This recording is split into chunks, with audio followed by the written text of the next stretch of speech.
When you landed your first real job, the one where you don't work hourly and you have actual responsibilities, like landing your first job in safety management, it's easy to hit the ground running and think you'll be there forever. I love this company. But I know that as you move along in your safety career, your dreams may change. And one of the easiest ways to take a step up in your career is to have a track record of results. So today, let's talk about how you can start collecting those big results. Hey there, safety friends. Welcome to the Safety Geek podcast. I'm Bryce Sargent, CSP and 20-year safety professional. After spending years training safety leaders across the globe for a large corporation and creating safety programs from the ground up over and over again, I am now sharing my processes and strategies with you. At the Safety Geek, you will learn how to manage an effective safety program that increases your management support and employee engagement, all the while helping you elevate your position and move up in your career. If you're ready to step into the role of a safety influencer and leader, you're in the right place. Let's get to it. Hello, my safety friends, and thank you so much for joining me today. Today, I want to share something that I actually didn't do in my career. It is a mistake that I don't want you to make. Okay, so here's the deal. I am very good at what I do. And when I enter a new company and start building their safety program from the ground up, I am nonstop action. I have my process that I implement at all the companies I work for. This is something that I teach inside a safety management academy, but I just go without a thought of capturing the information to brag about it later. Because when you go for that next interview, you want to have tangible, real world accomplishments to tell stories about. And doing this is twofold. You have to have a process for generating contained results, and you need to collect a debrief afterward for your personal portfolio. So your very presence at a company is going to generate results, especially if they haven't had a safety professional before. So these first ones should apply to almost every single job. So number one, you need to capture injury data month over month and year over year. Now, make sure that you're cleaning up that injury data, like you want to scrub any names or any personal information, so that way you can save it for your personal use. So I would save like claim numbers, so that way you have an individual identification number, but then save the information like the type of accident, what was the total cost of that accident, all of that kind of stuff, so that way you can track and trend it to actually show the numbers as in like the quantity of the incidents and then the dollar value, and keep a personal copy of those numbers for yourself. Now you might be thinking, oh my gosh, that's company data. I can't do it. That's why I'm saying you scrub it. But you want to show like, this is where they were before they hired me. This is where I was hired, and look at the results that I generated. Cool, huh? I actually had a spreadsheet from a company I worked for a very long time ago, and I did keep a copy for my personal use, but I lost it.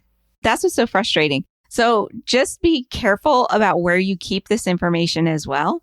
So what had happened was I had a Dropbox under a different email address that I no longer have access to, and I can now no longer access that Dropbox. I have tried so many times, and I just cannot access that Dropbox. So I've pretty much lost a lot of it. So make sure you keep it in a nice spot. Like now I keep it in a Google Drive, and I name it I have the name of the folder to be like career and business or something like that. And then I save it under there. All right. So that's number one. Make sure that you keep injury data month over month and year over year. So if you're working for a company, maybe every quarter you scrub it and you add it to your personal portfolio. All right. Number two. Capture the costs that you have helped save. So this could be you have saved the company on insurance premiums, you've saved them on preventative maintenance, you've saved them on human resources, quality, And this is data that you should be collecting as part of your safety program analytics anyway. If you don't know how to do that, then I encourage you to join Safety Management Academy.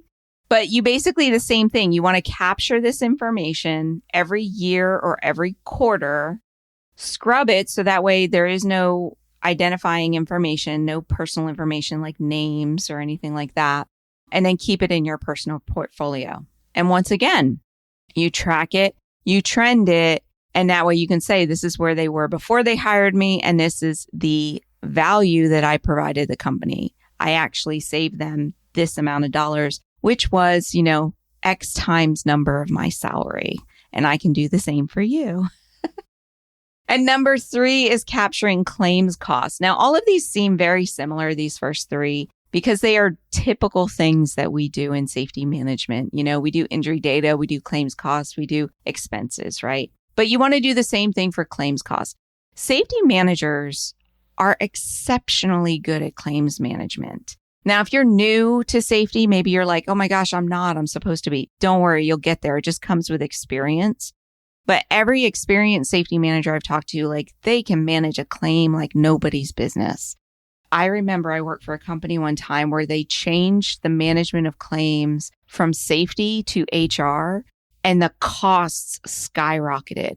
And they came back to me and they were like, I need some explanations. We're changing insurance companies. I need some explanations as to why our costs have gone up. And I'm like, because I'm no longer managing the claim, dude. It's so obvious. So anyway, we are really good at keeping those claim costs down. So what you want to do is capture what was the average cost of claims before you were hired and the average cost of claims after. And if you can break it down by type of claim, that would be even better. Like strains and sprains or slips and falls, equipment strikes, or hitting stationary objects, or, broken bones or severe claims. Break it into category. That actually makes your numbers look a lot better because you don't have the high frequency generally on the severe claims.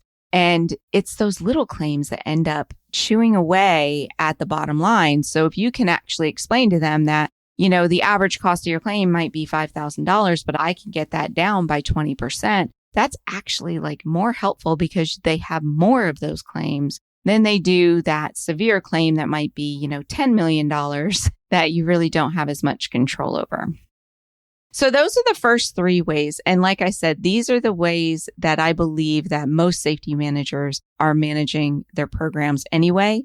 And what I'm telling you to do is basically capture that information and keep it into a personal portfolio. So that way, years down the road, you can demonstrate that you actually provided value and the amount of that value. And it's actually in numbers that you can quantify, right? So those are the easy ones. Now, the other one that you need to make sure that you're doing is having a process for generating these results. And I kind of look at this as dividing your work into 2 categories. Your day-to-day tasks, which will generate results. Your day-to-day work will generate results. Like I said, your very presence of being there is going to reduce the safety numbers. And then the other category is project tasks. It's the project tasks that you need to focus on capturing the contained results. And your projects are where you are actively taking steps to improve your program. Now, the definition of a project is that it has a start date and an end date with a clear deliverable or a purpose. Now, this could be creating a new safety program or updating one. So let's say that you go into a company and they don't have a HAZCOM program and you are going to create a HAZCOM program and implement it. That is a project.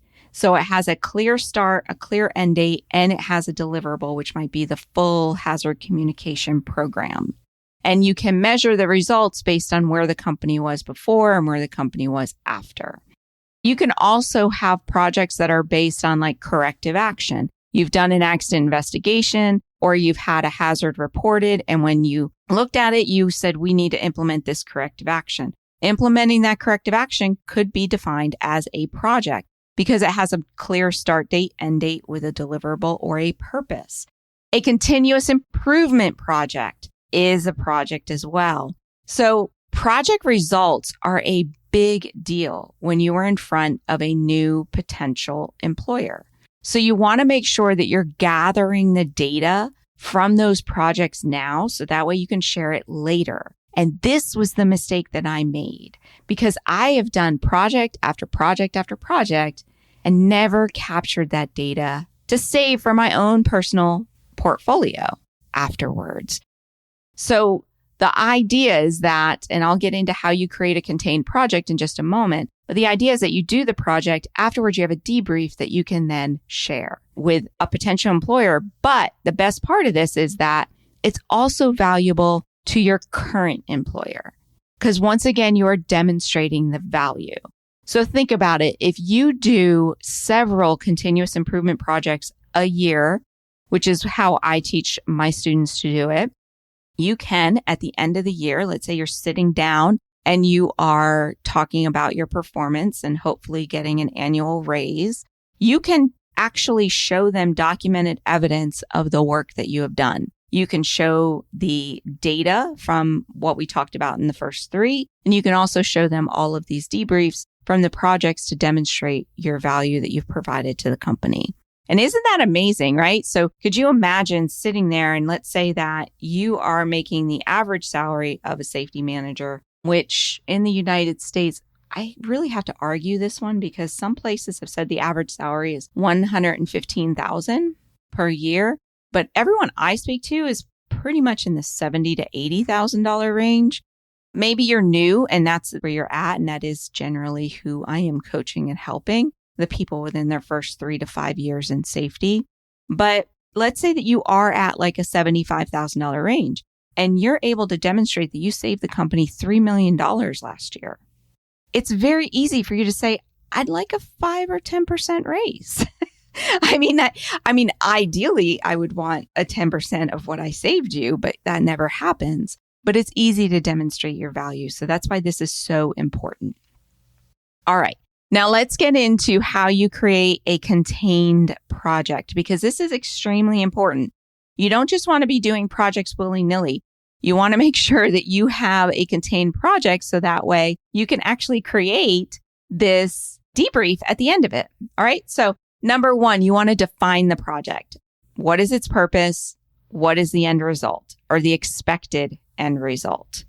And then you want to get a current baseline. So before you even start the project, make sure that you are collecting data so that you understand where the company currently stands, whether that is in money, in turnover, in accident rates, in maintenance expenses. However, this project is going to impact the company, where do they currently stand?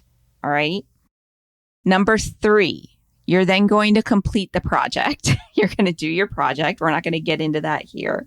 But basically, the way that I teach it is that you create an action plan and you implement your action plan. And then number 4 is you do a debrief of the project. And there are key questions that you want to make sure that you ask and answer in the debrief. Number 1 is what were the results, and compare those results with the baseline. Were there improvements? Were there not improvements? What I will tell you is that if you're not seeing any results from the project in this debrief, like it's all status quo, our accident rate was the same as it was before, our risk was the same as it was before, earmark it to say, I'm going to check it again in 3 months. Because some projects take a long time for the results to pan out. So you don't just want to walk away and never look at those results again. There will be projects that you don't see results at the completion of that may take 3 months, 6 months, 9 months for those results to show up. So you just earmark it and you make sure that you're going back and you're updating it. All right. Number 2, what went well? So what went really well in the project? What were the things that you were like, wow, that was perfect. We need to do that again. And then also, what could have gone better? What didn't go well? What issues came up? And how did you handle those issues? This is one of the most important questions that you need to answer in your debrief. What could have gone better? And how did you handle the issues that came up? Guess why? It's an interview question. So if you ever want to change jobs, they will always ask you, tell me about a project that didn't go well and how you handled it. So you want to make sure that you have that answer readily available on your project. And the last thing is you want to list any lessons learned.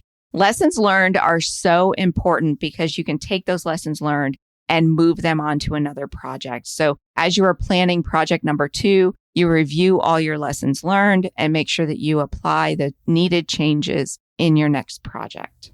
And you want to write out a clear debrief. Now, don't think that this is going to be multiple pages long. I've literally done debriefs that are just one page where I just listed these questions. What were the results? I compared it to baseline. What went well? What could have gone better? What lessons did I learn? On one Word document, and I just bullet pointed underneath. That's really all that you need. But then you want to maintain it in your personal portfolio as well as in a company portfolio, because you want to make sure that you're sharing this with your current management team too. So as you complete projects at managers meetings, I teach the Executive Advisory Committee and Safety Management Academy. You want to make sure that you are sharing this information with everybody as well, right? And like I said, this was the mistake that I made. And you'll think, and this is what I did, you'll think, oh, you'll just remember everything that you did. But what I will tell you is it's hard. It's hard to go back 15 years and go, what projects did I work on when I worked in that company? I will tell you, you will only remember the big ones. And the little ones count just as much as the big ones. In fact, I believe that little ones count more because they build momentum in the company and actually create a better result over time because you have these small little projects. So here's the other thing. When you build this habit, just think of what that personal portfolio is going to look like. Imagine walking into your annual review or an interview at another company with an entire portfolio of results that you have generated. I will tell you, this is my secret sauce of how I have been offered every job I've ever interviewed for, is because I do have a personal portfolio that I do share with my prospective employer. And I have been offered every job I've ever interviewed for. So the thing that I want you to remember is that projects are extremely important to our work. There's a lot of day-to-day in safety that we can get stuck in the minutia and in the administrative end of it. But safety is not just about maintaining the status quo.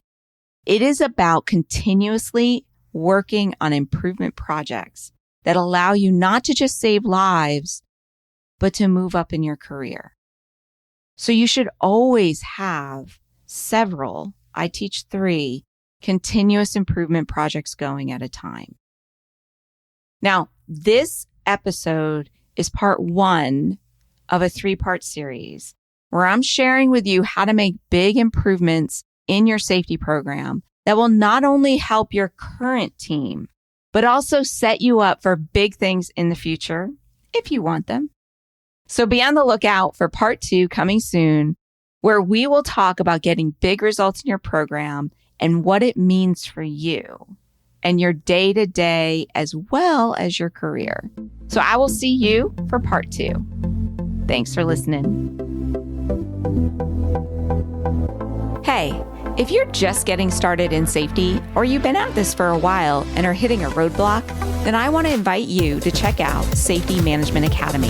This is my in-depth online course that not only teaches you the processes and strategies of an effective safety management program, but how to entwine management support and employee participation throughout your processes. Are you ready to finally understand exactly what you should be doing and ditch that safety police hat forever? Then you have got to join me and your fellow safety scholars over at Safety Management Academy. Just go to thesafetygeek.com/SMA to learn more and to get started. That's thesafetygeek.com/SMA. And I will see you in our next students only live session. Bye for now.